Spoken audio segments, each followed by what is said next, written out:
Optimizing Power BI reports. Certainly, here are some tips for optimizing Power BI reports. Reduce data size. Removing unnecessary data, filtering data at the source, and aggregating data at higher levels can reduce the size of the dataset and improve performance. Use efficient visuals. Select appropriate visual types and reduce the number of visuals to improve report performance. Use filters. Use filters to limit the amount of data displayed, which can improve report performance.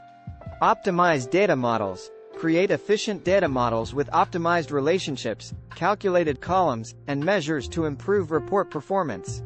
Optimize DAX calculations. Limit the number of DAX calculations and use simple DAX expressions to improve report performance.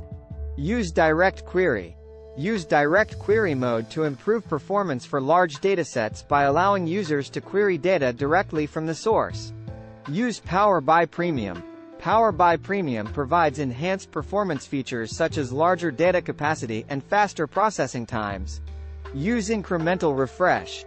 Incremental refresh enables the user to refresh only the new or changed data in a table instead of refreshing the entire table, which can save time and reduce the load on the system. Use bookmarks. Bookmarks allow users to save a specific view of a report and quickly return to it later. They can be used to create a custom navigation experience that improves the user experience. Optimize query folding. Query folding helps to improve performance by pushing data processing back to the source system. It involves using simple filters and transformations that can be executed by the source system, instead of complex transformations that require processing in Power BI. By following these tips, you can optimize your Power BI reports and improve performance for end users. Thanks for watching.